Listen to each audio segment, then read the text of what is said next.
नमस्कार दोस्तों, मैं ज्योति आपका स्वागत करती हूँ आपके अपने YouTube चैनल उत्साह में। तो आज की वीडियो में हम लोग क्लास 12th के इतिहास सब्जेक्ट के मॉडल क्वेश्चन को करने वाले हैं। मैंने इतिहास के MCQ क्वेश्चन आप लोगों को करवा दिए हैं और आज इस वीडियो में हम लोग करने वाले हैं सब्जेक्टिव क्वेश्चंस को। वीडियो को अच्छे से देखिएगा, ध्यान से देखिएगा। चलिए आगे बढ़ते हैं और प्रश्नों को शुरू करते हैं। ये आपके अति लघु उत्तरीय प्रश्न हैं। पहला प्रश्न संख्या 31 है। 1 से 30 तक MCQ क्वेश्चन मैंने करवा दिए हैं और ये 31 से स्टार्ट हो रहा है। 31 प्रश्न संख्या 31 से ये शुरू हो रहा है। पहला प्रश्न है, सिंधु घाटी की सभ्यता को हड़प्पा की सभ्यता भी क्यों कहा जाता है? उत्तर, सिंधु नदी या सिंधु नदी घाटी के आसपास स्थित होने के कारण इस सभ्यता का नाम सिंधु घाटी सभ्यता रखा गया और सभ्यता की खुदाई सबसे पहले वर्तमान पाकिस्तान के हड़प्पा शहर में हुई थी और हड़प्पा इस सभ्यता का एक प्रमुख नगर भी था, इसलिए इसे हड़प्पा सभ्यता के नाम से भी जाना जाता है। तो हमें 2 फैक्ट पता चल गया। आपको ये भी पता चल गया कि सिंधु घाटी सभ्यता को सिंधु घाटी सभ्यता क्यों बोला जाता है। यहाँ पे है कि सिंधु नदी या सिंधु नदी घाटी के आसपास होने के कारण इसे क्या बोला जाता है? सिंधु घाटी सभ्यता बोला जाता है। और हड़प्पा सभ्यता क्यों बोला जाता है? क्योंकि इसकी जो है खुदाई जो है सबसे पहले हड़प्पा में ही हुई थी। हड़प्पा नामक जो है स्थान वहाँ पर ही हुई थी। तो ये हो गया हमारा पहला प्रश्न। दूसरा देख लेते हैं, भारतीय पुरातत्व का जनक किसे कहा जाता है? उत्तर है, भारतीय पुरातत्व के जनक के रूप में सर अलेक्जेंडर कनिंघम का नाम आता है। वह पुरातत्व सर्वेक्षण ASI के पहले महानिर्देशक थे। कनिंघम ने ही 1861 में, यहाँ पे ASI होगा, एक्स्ट्रा लिखा गया, ASI की स्थापना की थी। उनके नेतृत्व में ही 1872-73 में हड़प्पा सभ्यता की खोज की गई थी। चलिए आगे बढ़ते हैं। प्रश्न संख्या 33, अशोक के अभिलेखों को सर्वप्रथम किसने पढ़ा? उत्तर, जेम्स प्रिंस नाम अशोक के अभिलेखों को सबसे पहले पढ़ा। जेम्स प्रिंसिप एक, यहाँ पे नाम में थोड़ा सा ये जो है गलती हो गई है, लेकिन यहाँ आप देख लीजिएगा। जेम्स प्रिंसिप एक अंग्रेजी विद्वान और पुरातात्विक थे जिन्होंने सन 1837 में अशोक के अभिलेखों को पढ़ा था। प्रश्न संख्या 34, सांची का स्तूप कहाँ है? मध्य प्रदेश के रायसेन जिले के सांची कस्बे में सांची का स्तूप है। यह एक पहाड़ी की चोटी पर बना है। सांची स्तूप बौद्ध धर्म से जुड़ा है जिसे सम्राट अशोक ने बनवाया था। 35, प्रश्न संख्या 35, इब्न बतूता कहाँ से आया था? उत्तर, इब्न बतूता एक मुस्लिम यात्री, विद्वान और लेखक थे जो मोरक्को से आए थे और उन्होंने कई देशों की यात्रा की थी। प्रश्न संख्या 36, संथाल विद्रोह के प्रमुख नायक कौन थे? संथाल विद्रोह के प्रमुख नायक सिद्धू मुर्मू और कान्हू मुर्मू थे। ये दोनों भाई थे और इन्होंने ब्रिटिश औपनिवेशिक सत्ता और उनके भ्रष्ट जमींदारी व्यवस्था के खिलाफ आंदोलन किया। प्रश्न संख्या 37, असहयोग आंदोलन का प्रारंभ किसने और कब किया? उत्तर, असहयोग आंदोलन का प्रारंभ महात्मा गांधी ने 1 अगस्त 1920 में की थी। यह एक अहिंसक आंदोलन था जिसमें भारतीय लोग ब्रिटिश सत्ता का किसी भी प्रकार से सहयोग ना करके उनका विरोध कर रहे थे। प्रश्न संख्या 38, नालंदा विश्वविद्यालय की स्थापना किसने की? उत्तर है, नालंदा विश्वविद्यालय बौद्ध धर्म के महायान का प्रमुख केंद्र था जिसकी स्थापना गुप्त वंश के सम्राट कुमार गुप्त प्रथम ने की थी। यह विश्वविद्यालय 5वीं शताब्दी में बनाया गया था। देश विदेश के छात्र यहाँ पर शिक्षा ग्रहण करने आते थे। तुर्की शासक बख्तियार खिलजी ने इसे बर्बाद कर दिया था। ये हमारे अति लघु उत्तरीय प्रश्न हो गए हैं और अब बारी है लघु उत्तरीय प्रश्न को करने की। प्रश्न संख्या 39, हड़प्पा सभ्यता के धार्मिक जीवन का वर्णन करें। हड़प्पा सभ्यता बहुत इंपॉर्टेंट चैप्टर है, ठीक है, तो आप इसको जरूर पढ़ लीजिएगा। उत्तर, हड़प्पा सभ्यता के लोग बहुदेववादी थे, यानी बहुत सारे देवताओं की पूजा करते थे। विभिन्न मोहरों तथा मूर्तियों के अध्ययन से सिंधु निवासियों के धार्मिक जीवन का जो स्वरूप उभर कर आता है वह निम्नलिखित है। पहला बिंदु क्या है इसमें कि मातृदेव पूजा, वो देवियों की पूजा करते थे। देखिए, हड़प्पा में मातृदेवी की पूजा की जाती थी, जिसे स्त्री मूर्तियों के रूप में दर्शाया गया है। एक मूर्ति में गर्भ से पौधा निकलते हुए दिखाया गया है, जो प्रकृति माता का प्रतीक माना जा सकता है जिसे, ठीक है। दूसरा देखते हैं, पशु पूजा होती थी वहाँ पे। पशु विशेषकर सांड, बैल, भैंस, पंछी और नागों की पूजा की जाती थी, जिससे उनका धार्मिक जीवन प्रकृति से जुड़ा हुआ था, यह स्पष्ट होता है। तीसरा है वृक्ष पूजा। पीपल, बबूल, शीशम आदि वृक्षों की पूजा की जाती थी, जो उनकी उपयोगिता और प्राकृतिक महत्व को दर्शाता है। लिंग और योनि की पूजा। लिंग और योनि से के प्रतीक मिले हैं, जो शिव और पार्वती की पूजा को दर्शाते हैं। यह प्रतीक पूजा का हिस्सा है, ठीक है। फिर पांचवा क्या है, प्राकृतिक शक्तियों की पूजा। जल और अग्नि का महत्व था, और इन शक्तियों को प्रसन्न करने के लिए नृत्य, संगीत और दीप जलाए जाते थे। इसके प्रमाण स्नान कुंड और दीपिका की मोहरों पर मिले हैं। फिर है बलि प्रथा। बलि की प्रथा भी थी। देवी देवताओं की पूजा के साथ बलि देने की भी प्रथा थी, जिसका प्रमाण कुछ मोहरे और चित्रों से मिलता है। सातवां पॉइंट क्या है कि जादू टोना और अंधविश्वास भी था उसमें, ठीक है। तो जादू टोना और अंधविश्वास, हड़प्पा लोग तावीज भी पहनते थे, भूत प्रेत, जादू टोना पर भी विश्वास करते थे। ये बुरी शक्तियों के सुरक्षा के उपाय थे, ठीक है। तावीज ये सब मिला है, तो इससे पता चलता है कि वो जादू टोना और अंधविश्वास में भी थोड़ा विश्वास रखते थे, ठीक है। फिर आठवां जो है स्वास्तिक चिन्ह। हड़प्पा सभ्यता से स्वास्तिक चिन्ह का भी प्रमाण मिला है, जो धार्मिक प्रतीक के रूप में इस्तेमाल किया जाता था, ठीक है। हमने इस हड़प्पा सभ्यता के धार्मिक जीवन का वर्णन देख लिया। अभी फिर प्रश्न संख्या 40 देखते हैं क्या है। अभिलेख से आप क्या समझते हैं, इसका क्या महत्व है?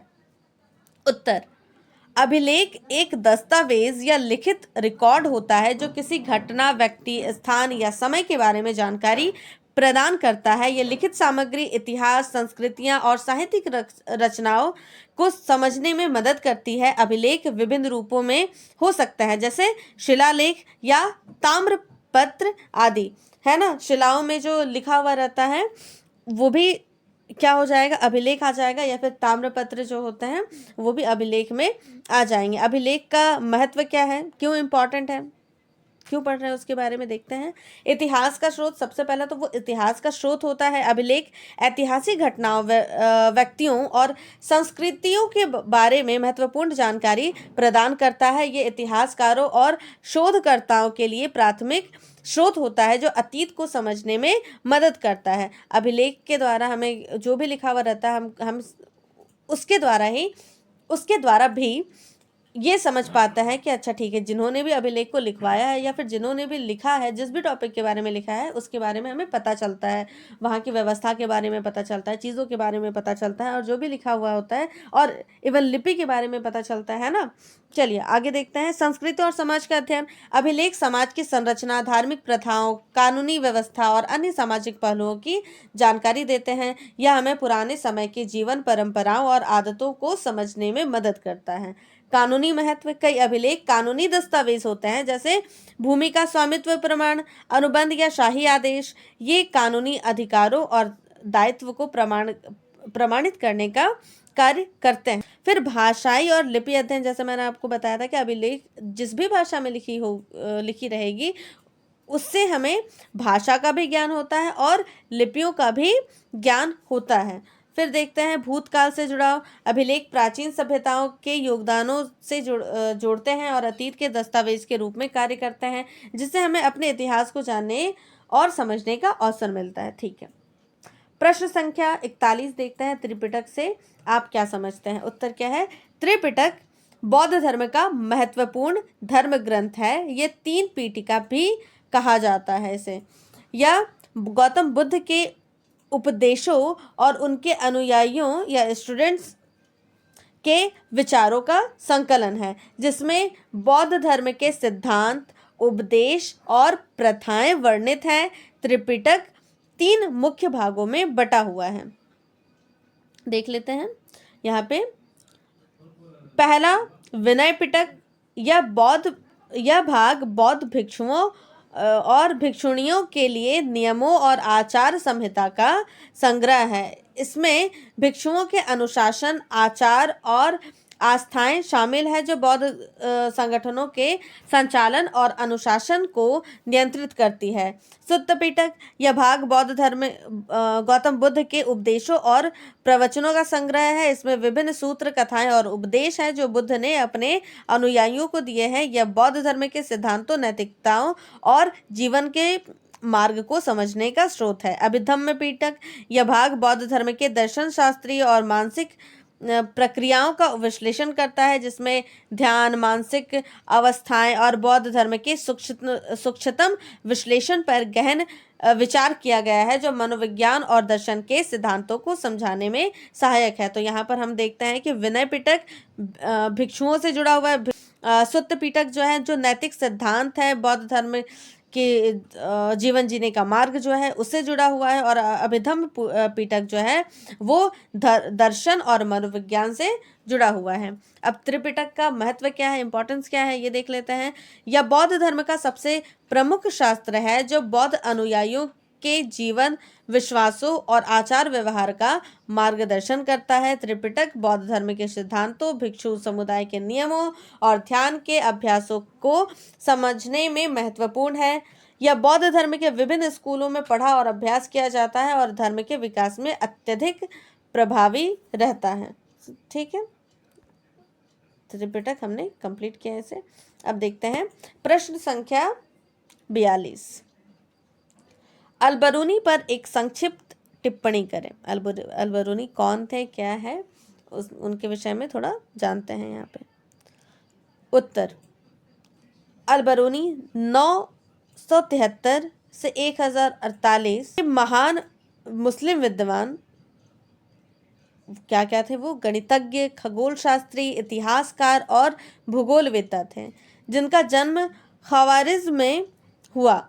वे भारतीय संस्कृति, वर्तमान उज़्बेकिस्तान, धर्म और विज्ञान के अध्ययन में महत्वपूर्ण योगदान के लिए प्रसिद्ध हैं।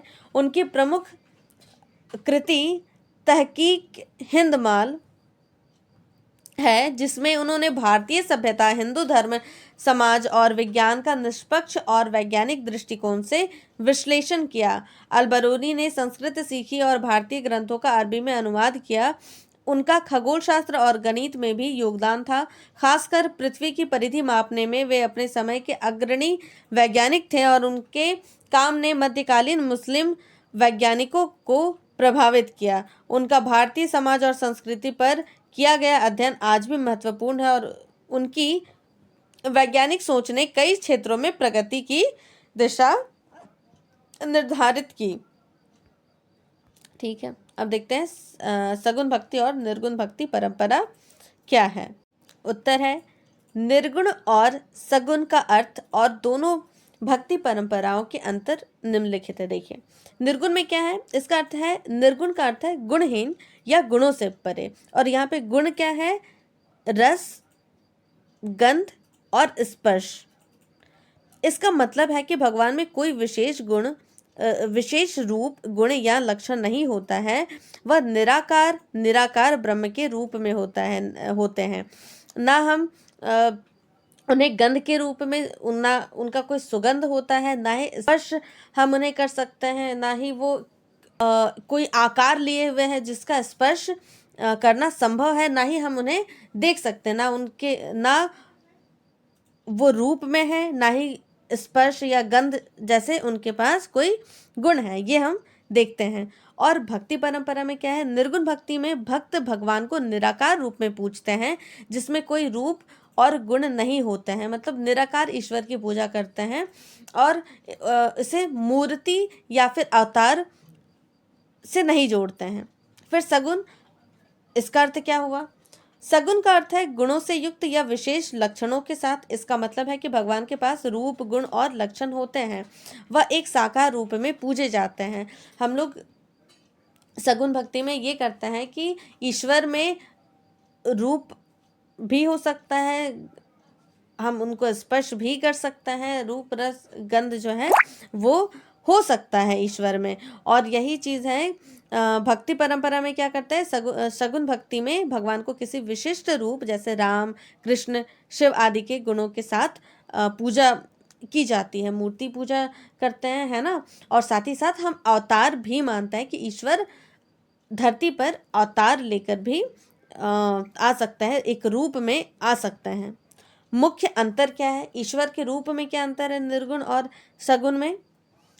निर्गुण में भगवान को निराकार और गुणहीन रूप में माना जाता है, और सगुण में भगवान को साकार रूप और गुणों के साथ पूजा जाता है।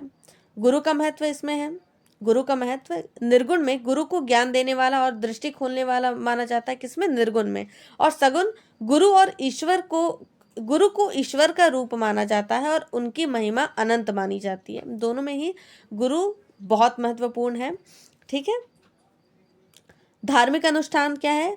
निर्गुण भक्त क्या है, मूर्ति पूजा, तिलक, तीर्थ यात्रा आदि का विरोध किया करते हैं, क्योंकि वो इन चीज़ों में मानते ही नहीं हैं।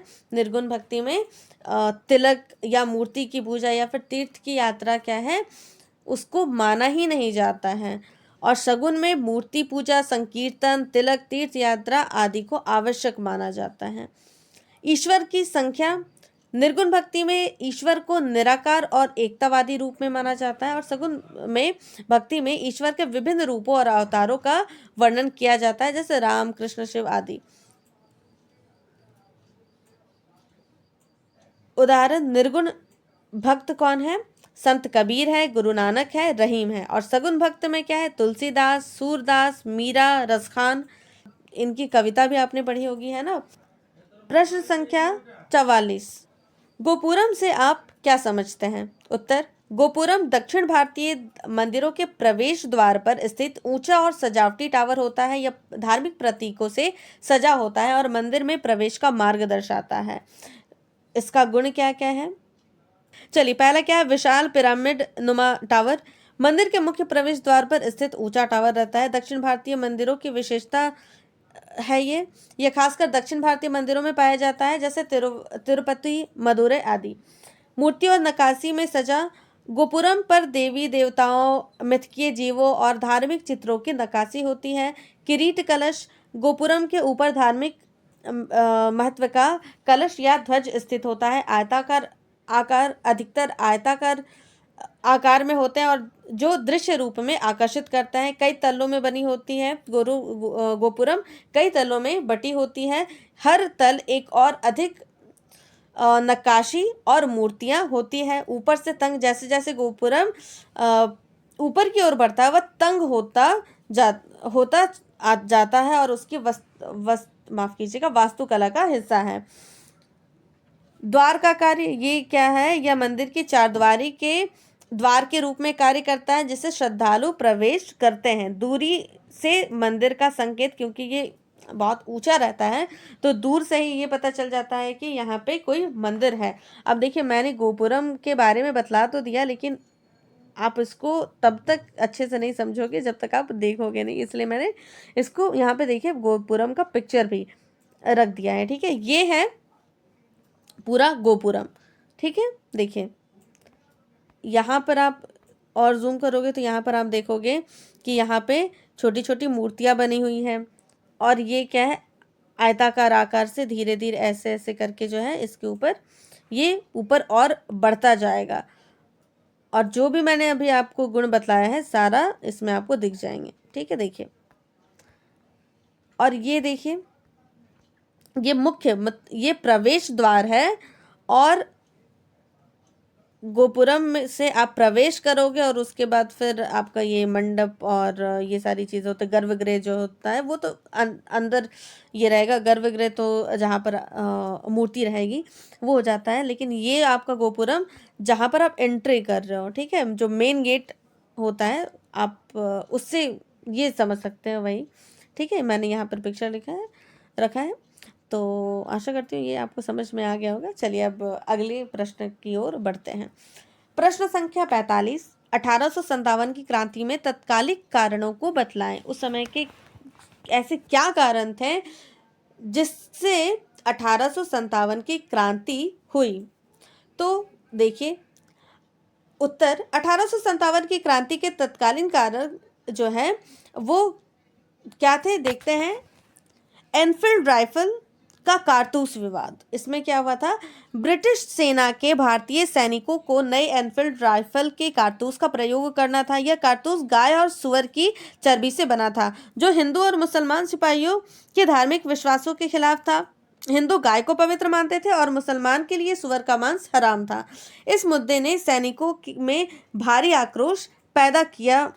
तो इस एनफील्ड राइफल के कारण जो है हिंदू और मुस्लिम दोनों ही अंग्रेजों के विरोध में हो गए थे। ठीक है, दूसरा क्या हो जाएगा कि सैनिकों की असंतोषजनक स्थिति। ब्रिटिश साम्राज्य द्वारा भारतीय सैनिकों के प्रति भेदभाव नीतियां होती थी, जैसे इनकी कम तनख्वाह, खराब सेवा शर्तें और अपमानजनक व्यवहार भी क्रांति के कारण बने। भारतीय सिपाही यह महसूस करते थे कि उन्हें भेदभाव पूर्ण तरीके से रखा जाता है। तीसरा है हिंदू और मुस्लिम धार्मिक आस्थाओं पर हमला, जैसे हमने पहले भी बता दिया।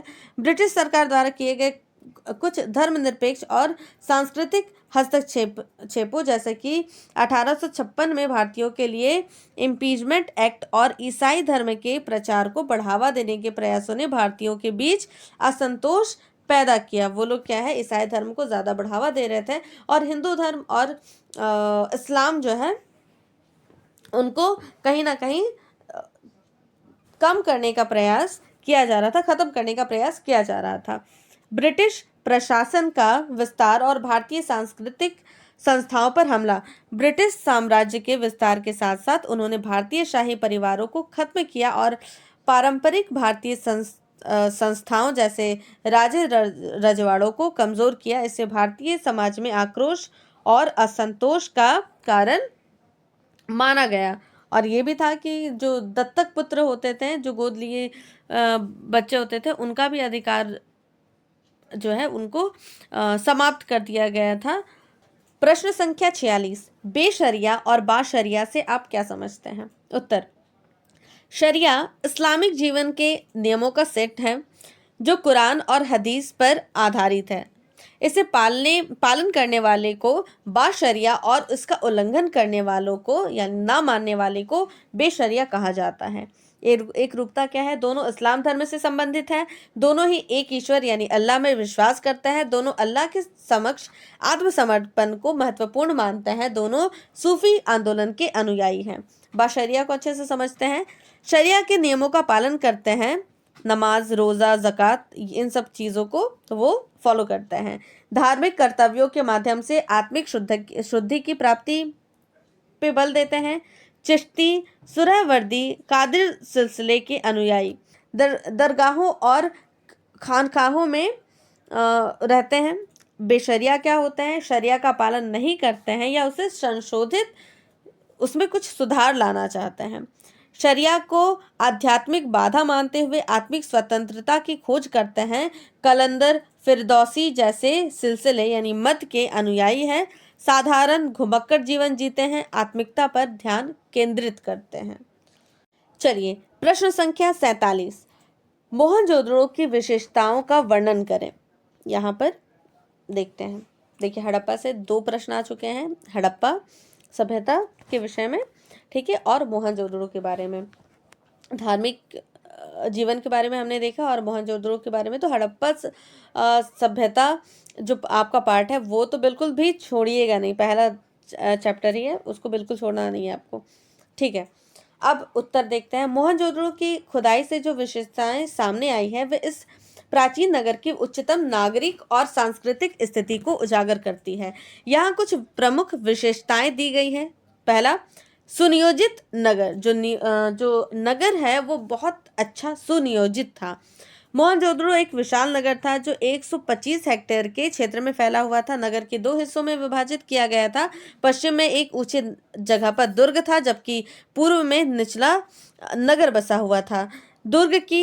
दुर्ग की दीवारों से निचले शहर को विभाजित किया गया था और यह संभवतः प्रशासनिक या धार्मिक कारणों के लिए किया गया था। शहर के मकानों में रसोई घर, स्नानागार, शौचालय आदि सुविधाएं भी थी, जो नागरिकों की उच्च जीवन शैली को दर्शाता है। दूसरा है सुव्यवस्थित सड़कें और नालियां थी। सड़कों की व्यवस्था पूर्व से पश्चिम और उत्तर से दक्षिण में समकोण पर थी, जो शहर को आयताकार खंडों में विभाजित करती है। नालियां पक्की ईंटों से बनी थी और ढकी हुई थी, जिसमें सफाई की सुविधा के लिए हटाने योग्य पत्थर लगाए गए थे। विशाल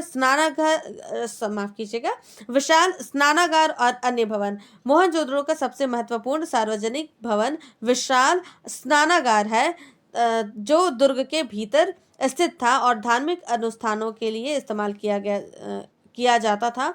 अन्य महत्वपूर्ण स्थल में विशाल अन्नागार, ईंटों के चबूतरे और विभिन्न कैथरीन शामिल थे।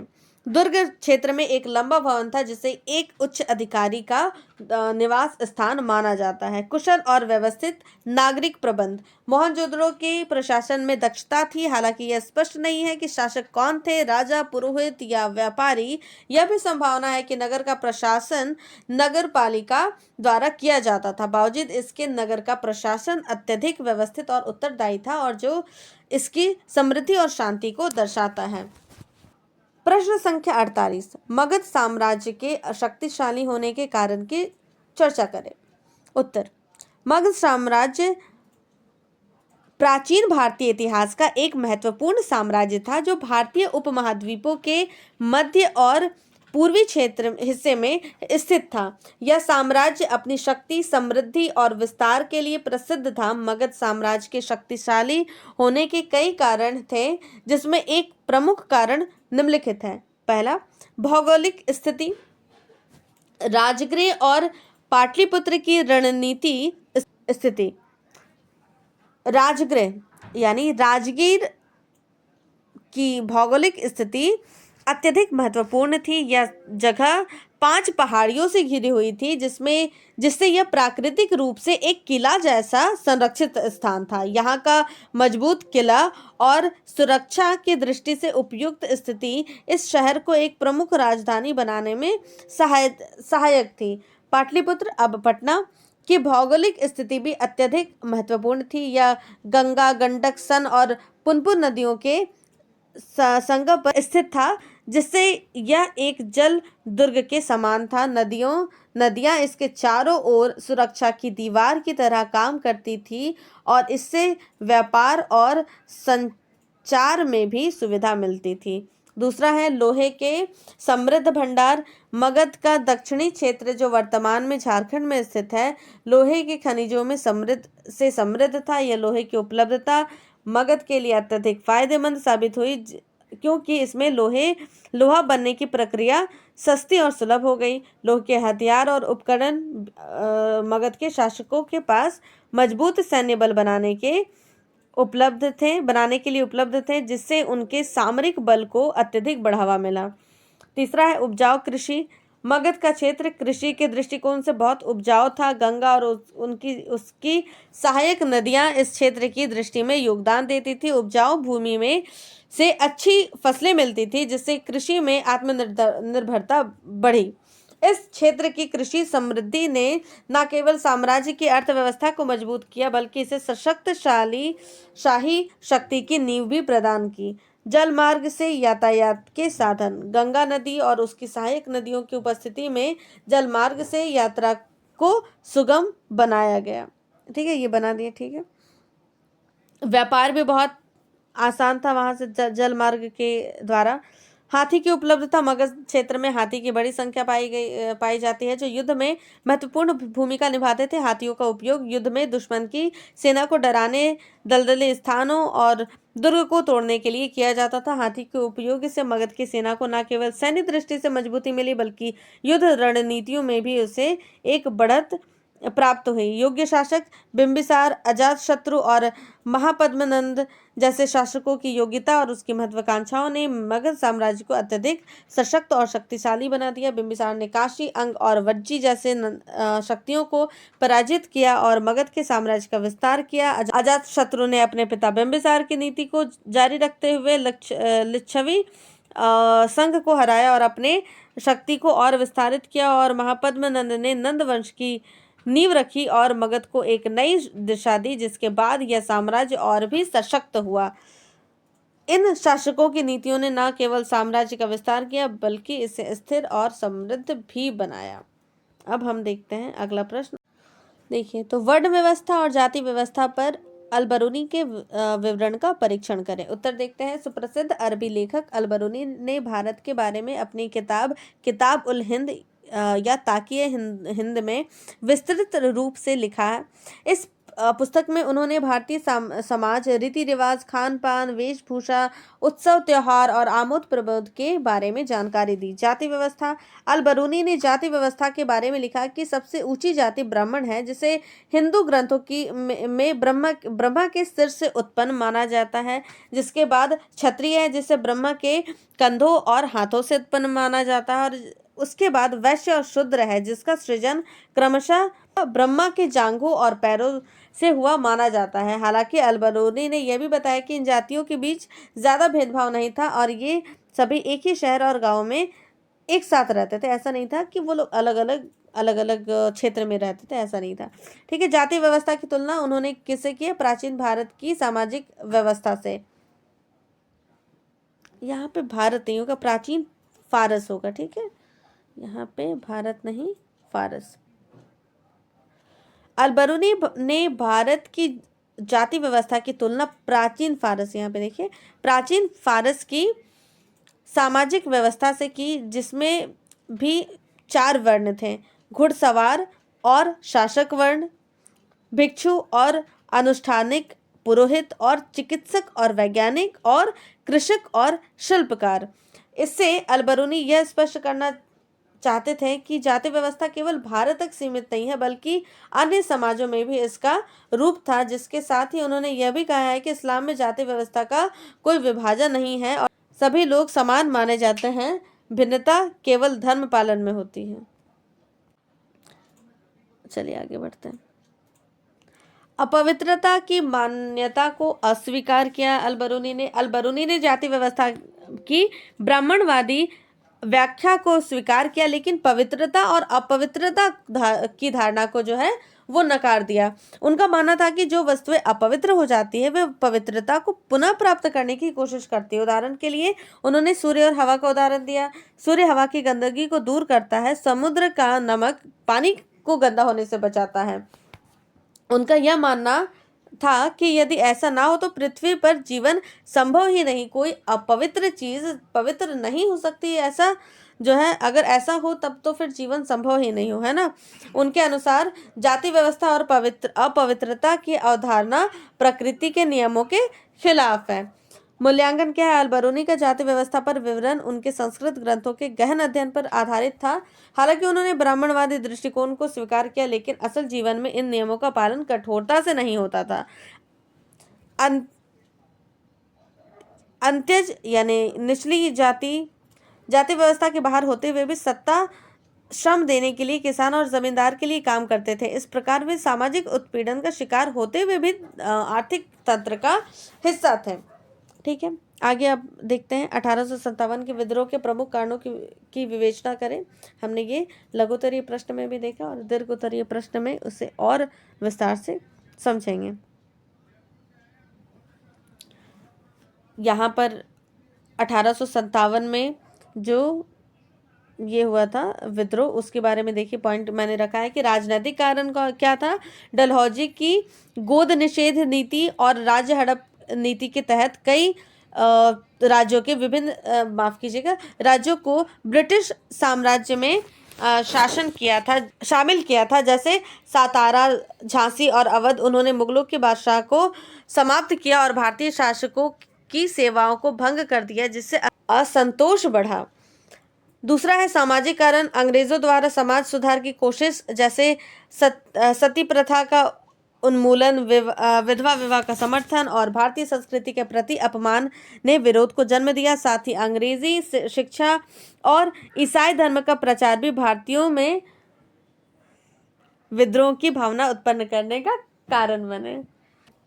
धार्मिकरण, 1813 में के चार्टर एक्ट और 1850 के धर्म परिवर्तन कानून ने भारतीयों की धार्मिक असुरक्षा की भावना पैदा की, क्योंकि ईसाई धर्म का प्रचार सरकारी स्तर पर किया जा रहा था। सैनिकरण, भारतीय सैनिकों ने अंग्रेजी सैनिकों की तुलना में कम वेतन और अपमानजनक व्यवहार किया जाता था उनके साथ, और इसके अलावा भारतीय और अंग्रेजी सैनिकों की संख्या में असमानता ने भी विद्रोह को बढ़ावा दिया। तत्कालीन कारण क्या था? 1857 में नई एनफील्ड राइफल की कारतूस को लेकर यह फैलाई गई थी, जिसमें सुअर और गाय की चर्बी की बात की गई थी। मंगल पांडे ने इसका विरोध किया, अंग्रेज अधिकारियों की हत्या की और 10 मई को विद्रोह की शुरुआत हुई। यहाँ पे हमने देख लिया इस फैक्ट को।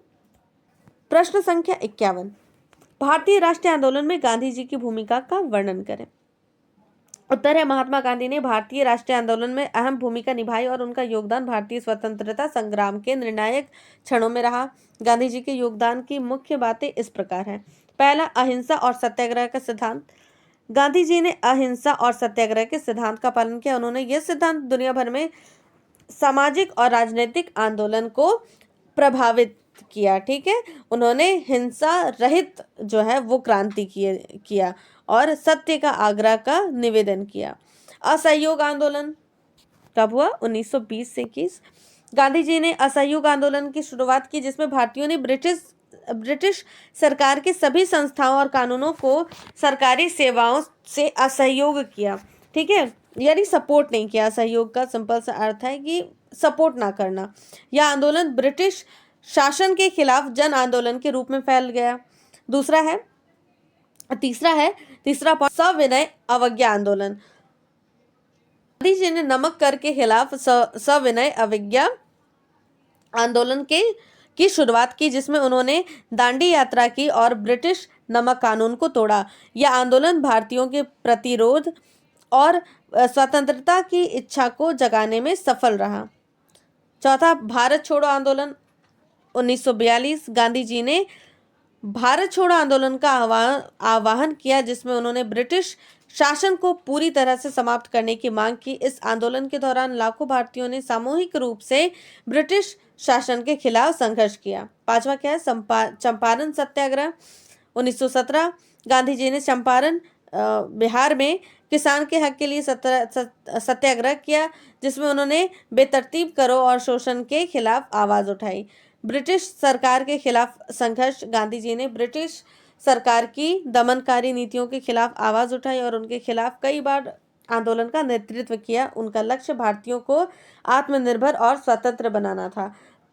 फिर है कांग्रेस का नेतृत्व और लोकप्रियता। गांधी जी ने भारतीय राष्ट्रीय कांग्रेस को जनता का सशक्त प्रतिनिधि संगठन बनाया। उन्होंने कांग्रेस के जरिए जन जागरूकता बढ़ाई और स्वतंत्रता संग्राम को व्यापक समर्थन दिलवाया।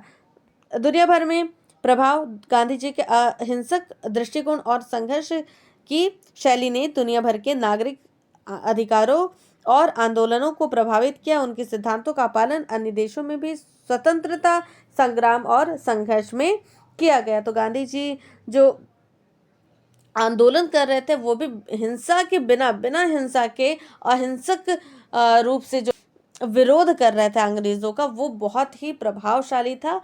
अब अंतिम प्रश्न देख लेते हैं। कृष्णदेवराय विजयनगर के महानतम शासक थे, कैसे? उत्तर है, कृष्णदेवराय विजयनगर साम्राज्य के महानतम शासकों में से एक थे। उनके शासनकाल में साम्राज्य में कई महत्वपूर्ण उपलब्धियां हासिल की। सैन्य शक्ति और विजय अभियान। कृष्णदेवराय ने कई युद्धों में सफलता प्राप्त की और दक्षिण भारत में विजयनगर साम्राज्य का विस्तार किया। उन्होंने बहमनी सुल्तान और अन्य राज्यों को हराया। प्रशासनिक दक्षता। उन्होंने कुशल प्रशासन पर कर प्रणाली और न्यायपालिका का निर्माण किया, जिससे साम्राज्य की अर्थव्यवस्था मजबूत हुई। फिर साहित्य और कला का संरक्षण। कृष्णदेवराय ने साहित्यिक संरक्षण के रूप में संस्कृत, तेलुगु और कन्नड़ साहित्य को प्रोत्साहित किया और अष्टदिग्गज जैसे महान कवियों का समर्थन किया। धार्मिक सहिष्णुता, वे हिंदू धर्म के साथ साथ मुस्लिमों का भी सम्मान करते थे और मंदिरों का पुनर्निर्माण किया। सांस्कृतिक और स्थापत्य विकास, उनके शासनकाल में हम्पी और भव्य मंदिरों को और महलों का निर्माण हुआ। राजनीतिक नेतृत्व और सैन्य रणनीति, कृष्णदेवराय ने कूटनीति और गठबंधन का कुशलता से उपयोग किया और साम्राज्य की रक्षा की। व्यापार और आर्थिक समृद्धि, उनके शासन में विजयनगर एक प्रमुख व्यापारिक केंद्र बना, जिससे साम्राज्य की अर्थव्यवस्था समृद्ध हुई। तो निष्कर्ष हमारा क्या निकलता है? कृष्णदेवराय के शासनकाल में विजयनगर साम्राज्य ने क्षेत्रीय और वैश्विक स्तर पे महत्वपूर्ण भूमिका निभाई और वे भारतीय इतिहास के महानतम शासकों में से एक बने। हमने अंतिम प्रश्न भी इतिहास का पूरा किया।